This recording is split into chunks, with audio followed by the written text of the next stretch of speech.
We are live with another one. Welcome to the Rome Show. I got another special guest. How you doing? Good. How about you? I'm doing good. I appreciate you for taking time coming on the podcast. Yeah, thanks for having me. Absolutely. For the people on my platform that don't know, can you tell them like who you are, where you're from, and what you do a Yeah. little bit? My name's Amy Gleaves. I'm a certified life coach. I am from Tennessee, a little north of Nashville is where I live, born and raised. And so I help people in transitions of life. I help people go from good to great to find the fire inside of them. I grew up in the world of real estate and didn't have a bad childhood, but didn't have a great childhood either in some ways. And just always had a fire inside of me that I always knew no matter what my circumstances were, I was going to make what I wanted to out of life. So I always said that that's what I wanted to do to give back. And so that's what I do. That's who I help. Nice. What sparked you to want to guide people and coach people and show people stuff? So I kind of knew what I wanted to do when I was about 12 years old. There was a movie that Dolly Parton starred in called Straight Talk, where she was on a radio show and she just started giving advice. Like she just stumbled upon the job. And I remember thinking like that would be a really cool job to have one day. Like I love telling people like advice and things. And then I had in my family, I had a sibling that was kind of always into something. And I just learned that like a lot of people don't have direction and a lot of people get really stuck in life. And I always felt like if I stayed in that same cycle, I was going to have the same sort of life. And I knew I didn't want that. And I was like, there has to be a way out. So let me figure out the way out and then I'll be able to help other people. I always knew that I didn't want to be a therapist. People ask me that all the time, like, well, why didn't you go to school to be a therapist? And I never want to dwell on my past. My past is who I am. It's what created me, but I also don't dwell on my past. I'm not a victim of my past. And so I really like goal setting and future focus. Like I'm really big on, I don't care where you've been or what's happened. Like there's so much ahead of you and we can create any circumstance and make it what you want it to be. And so I've always kind of known that would be my path. I just didn't know what it looked like. And then in my 20s, I worked in real estate. I was a very young mom. I got pregnant at 17 and started working in real estate at 19, just working my way up from receptionist. And that's where I got into coaching. They started coaching. It wasn't called life coaching, but it was sales coaching basically. And I was like, this is really cool. Like you ask really cool questions. I love asking people questions and I ask a lot of questions. And so I always knew like there was a reason. I was like, why do I ask so many questions? And as a child, I was always told I'm too nosy. You're too this. Nobody wants, someone like that or whatever. And, but now I'm like, well, it's what I do for a living. It's worked out well. So I've been coaching now for almost 20 years. Wow. So, Coach legend. Yeah. So I took a break in between there. I raised a bunch of kids, but yeah. So, but I love it. I always said in real estate, like I coach just as many people in the business as out of the business. I think a lot of people have this idea that we have to follow paths, like especially in real estate, right? A lot of families. So it's what my parents did. It's what that, or it's a good way to like do something to make money, but there's no passion. And I'm like, well, what are you doing here? Like I just think life is so short to just settle. So that's what I love to do is help people not settle in life. All right. Interesting story. You like to push people further. Yes. Yeah. So, when you first got started and you were figuring out your journey, was there somebody that coached you or you had to become your own coach and guide yourself?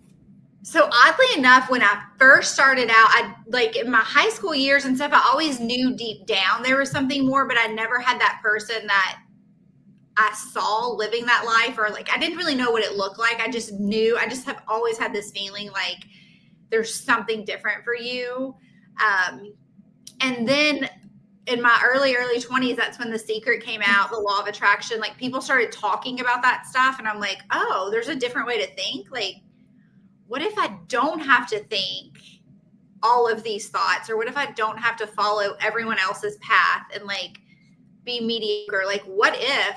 And so I just kind of leaned into it because I was a single mom who was stressed out all the time, didn't really have any money. And I was like, what do I have to lose at this point? Like, maybe if I think this way, it might be better for me. And so through that, and I just started reading a ton of books. And, you know, I love Les Brown. I love Bob Proctor. Like, there's just all these people. I just started absorbing everything I could find on them.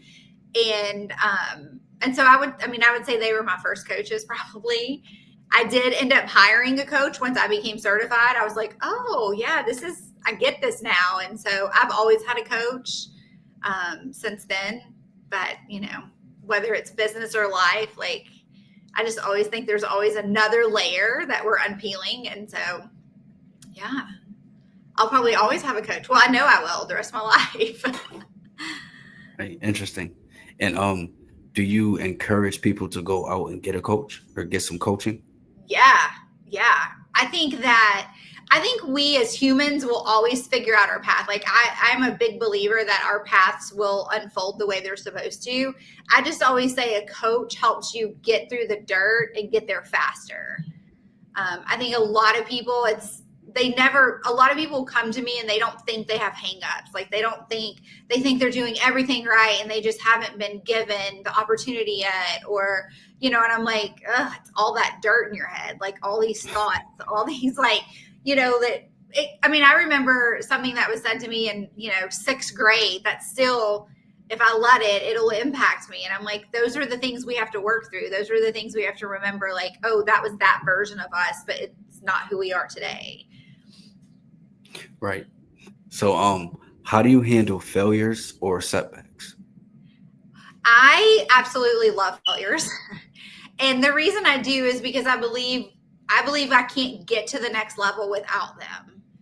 So every time I fail, as long as I always say, like, fall forward, don't fall backwards, right? So as long as whenever I have a failure, I'm like, where's the lesson?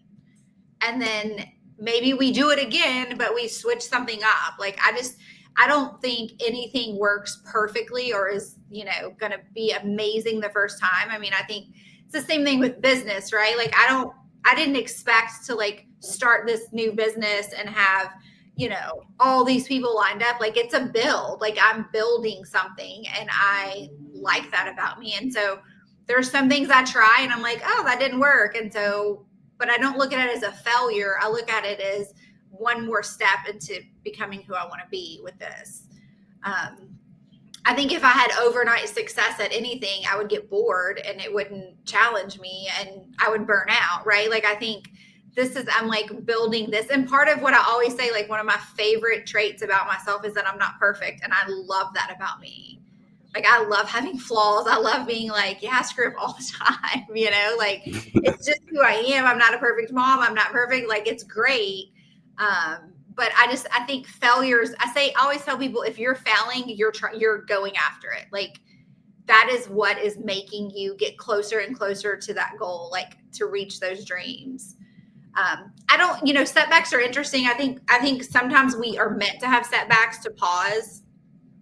Sometimes when, you know, I'd wanted to start my podcast a long time ago, but I realized there was a setback there, and I realized it was because I needed that setback. Like, there was a time for stillness. I do believe sometimes we are meant to be still and maybe focus on what we're focusing on, or like let things happen the way they're supposed to happen. So I don't look at it as like a setback. I think it's like a set up. I think it's just telling us, hey, sometimes you got to just chill, you know. Yeah. Especially when you're goal oriented. Like, I know with your stuff you are too, but it's like it's just always something else. And I think it's great. Like, I don't want to not be that way. I love being that way. But I also know there are some times where it's like, okay, girl, put the brakes on this for a second, you know, like, breathe it. So I always tell people I love failing because it just means I'm doing something right. Right. And it always keeps your brain going to figure it out, figures the next thing out. Yeah. What's some habits that you feel like you improved on in like your daily life? I'm very, very big on my habits. My morning habits are like non-negotiable. I get up between 4:30 and 5 every day. I journal every day. I have like quiet time. I work out. Like I'm very regimented in my morning routine because I feel like those habits allow everything else of my day to happen. It's just having that like I do what's called a brain dump in the morning when I journal. It's not necessarily like Dear Diary journaling. It's more whatever's on my brain is out on paper. Like I don't want my day to start with anything from yesterday. So I just dump every thought I have. Sometimes it takes 2 minutes, sometimes it takes 20, but I just start getting it out. And then I have that moment of just like, it's gone, it's on paper. I don't have to think about it. And then I feel like that's where my creative side comes in, right? And so then I'm like, oh, that would be a really good post idea. Or, oh, I'm going to talk to my client about this today. And so I'll just jot those things down and then work out. But yeah, my mornings are pretty. That's probably my biggest like stickler of a habit is my morning routine. I love that. Working out too. I haven't always loved working out. I used to absolutely hate it. And I started in my mid 30s, but really when COVID hit, I was like, I told myself, I'm like, you're at a crossroads. You're home with 5 kids full time. You can either like lounge and watch TV all day or you can hold yourself accountable. And that's when I really started pushing my accountability and like showing up. And, I always tell people, like, if you ever want to start changing your life, work out. Like mentally, like physically, it's amazing, but mentally, it's unlike anything else. Like it's just, I think it's helped me gain the confidence in other arenas of my life too. Because I'll start working out and I'm like, oh, look at that muscle, or I can lift heavier, or I can do harder, I can run harder, all the things. And I'm like, oh, I can do that in other areas too, Yeah. So those are my sticklers, like my morning routine and working out. Like those are 2 things that are non-negotiable. Yeah. That's super important too. Yeah. Yeah. Who's been like somebody like most influential to you? I mean, I feel like in my small circle, I wouldn't necessarily say I have that person. I would say like, I mean, like I have a 14-year-old daughter and she influences me a lot every day, like watching her grow. She has skills I wish I had at her age. Like she has a lot of maturity and like, even her, like she could be a coach right now if she wanted to. Like she just has these things that I'm like, wow. So she's really encouraging. Her father and I recently divorced, and just like watching that transition of how she's grown and like she's not afraid to speak her truth and like say how she feels, like that inspires me to be more open to her. As far as like the people I follow I mean, there's a ton of people online that I admire, but I still go back to like the basics. Like I go back to Bob Proctor. I go back to Les Brown. I was just listening to a podcast today from Steve Harvey. Like I have all of his record. Like there's just certain people that I'm like, I'm not about fluff. Like I'm not about like, oh, dream big and then go to bed and hope your dreams come true. Like I'm very much about like, you've got to take action. You got to do. And I feel like all of them really encompass that in a way. There's a lot of them that I listen to a lot and read their stuff, but those are kind of the ones I go back to. Like I was listening the Steve Harvey podcast I listened to today on my walk. I was like, I could say this verbatim because I've listened to it so many times, but it's like those people to me are like walking the walk, like they're doing what they say they're going to do. And that's who I admire. Like, and I hope that like what I'm building, others around me, like I'm that person for other people. So yeah, but as far as it's interesting, gosh, I haven't thought about that in a long time, actually. Like the people immediately in my life, I'm like, I don't know that I really have that person. But yeah, I mean, I feel like I have a lot of people around me that like we're friends, right? Like Steve Harvey doesn't know me. Les Brown doesn't know me. Like Bob Proctor doesn't know me. Earl Nightingale clearly doesn't know. Like all these people, I'm like, no, they're my go-tos. So, yeah. But it's like it's a way they have you feel a connection where they can inspire you, but it feels Yeah. like you kind of know them. Yes. Yeah. Yes. Yeah. Yeah. I think what it was interesting, what appealed me to Steve Harvey years ago was how he's had multiple wives and stepkids and like his co-parenting. And we were kind of in a similar situation years ago. And I had listened to some podcast where him and his wife were being interviewed. And I'm like, God, that's a really cool relationship, like with his ex and all the things that they have. And I'm like, that's really cool to me. And so that's kind of how I started following him. I didn't even know he did like inspirational stuff or, whatever. But yeah, I mean, I feel like it's again, like they didn't come from a lot and they created all these things. And like, I think it's fascinating to look back at like all of these people way before any of our time who were saying the same thing. Like, you have to visualize it. You have to like go after like all of these things. And I'm like, I was never taught that growing up. Like, I was never taught like have a vision board, go after your dreams. Like, I was told like you can be the president, right? Or whatever. And it's like, but those are all fluff dreams. I felt like in school it was always like, yeah, whatever you want to be. But I was never taught how to make a goal. I was never showed how to make goals. And so, but I'm like, if you look back at all these people, like I love The Secret for what it is. I don't necessarily believe you can write yourself $1 million check and go to bed and whatever. But there's some of the thought processes. I'm like, it's a good way to start. And I do believe in like your energy. I believe it all comes together. I mean, I believe our thoughts are the most powerful thing that we have.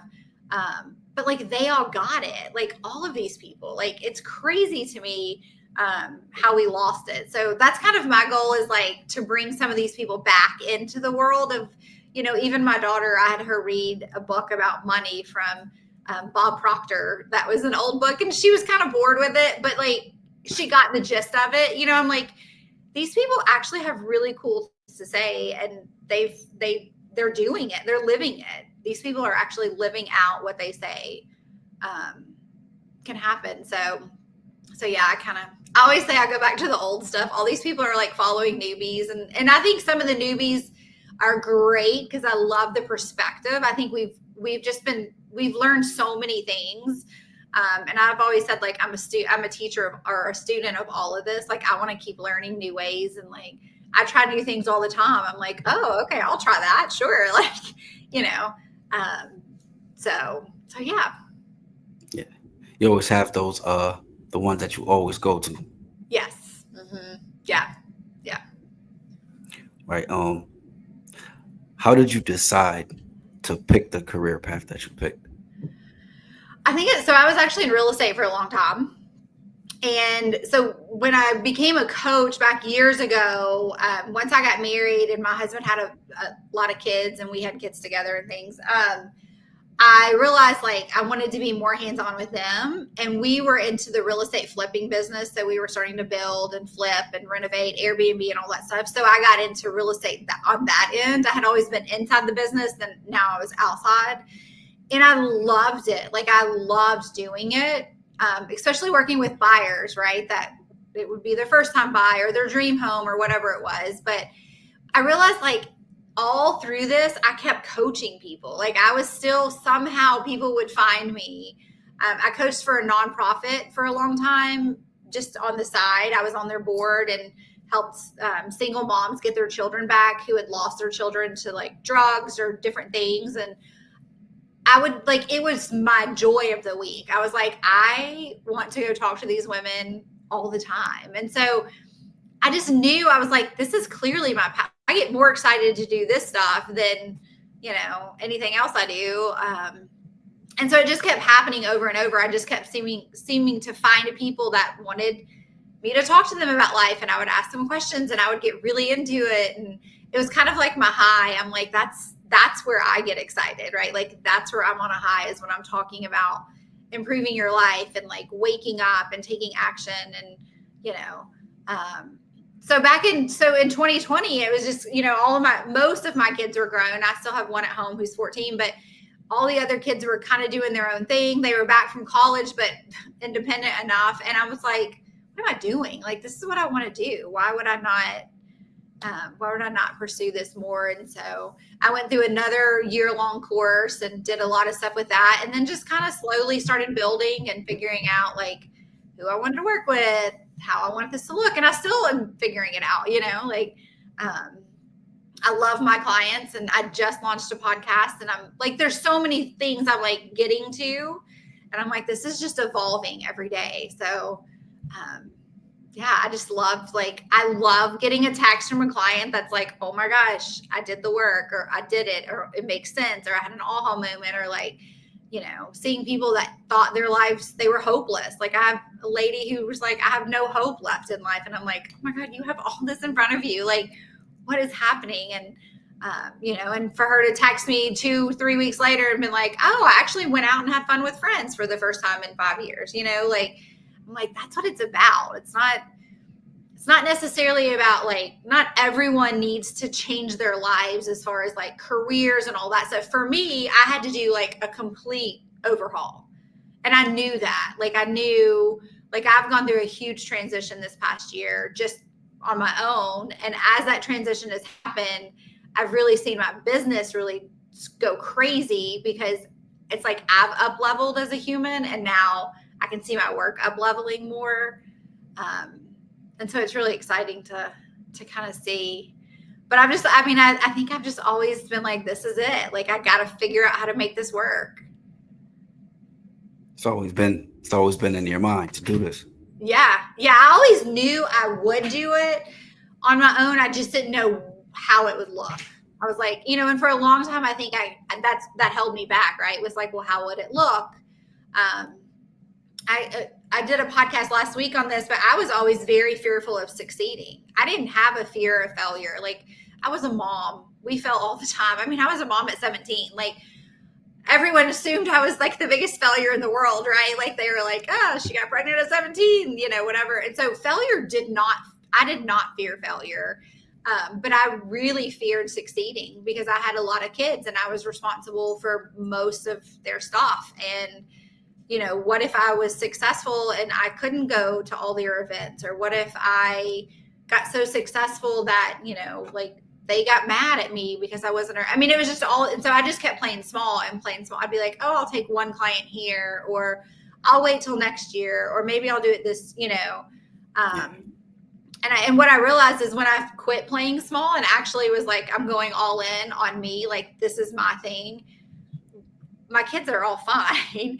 But it's almost like I have more time for them. It's like I'm more present when I'm with them because I shut this down to be with them, and they're all very supportive. It's just really interesting. I think our brains can, play tricks on us of trying to keep us small. I always say, like, I think our brain, it's not that it wants us to stay small, but it wants to keep us safe. And so that for me was like the safety of not succeeding, right? Like, I felt better not being a success because I knew what to expect. I knew how to handle that. So nice. Interesting. Before we wrap it up, I like to ask all my guests, what's a few things that you do to keep yourself motivated to keep going every day? One of the things I do to stay motivated is to not look for motivation. And I'm very big on consistency and dedication. So I've just told myself, like, the way to get motivated is to have accountability for myself.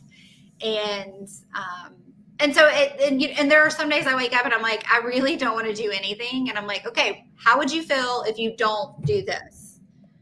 And if that emotion is like, I would feel bad, or I would feel like, lazy or whatever, I'm like, do it. Like, we're going to do it so we don't feel that emotion. There are some days where I'm like, I'm not motivated and don't want to do anything. And I'm like, how would I feel at the end of that? And I'm like, great. So I'll be like, I'll take a day off, but I think for me, my motivation working out is a big one, because when I first started working out, I was like, well, I don't have muscles. I can't lift heavy, right? Like, I'm going to give up. And that's why I kept giving up. I'm like, I felt like it was never going to come. Then when I started seeing results, I'm like, that's my motivation. My motivation is like, I can wear what I want to wear now.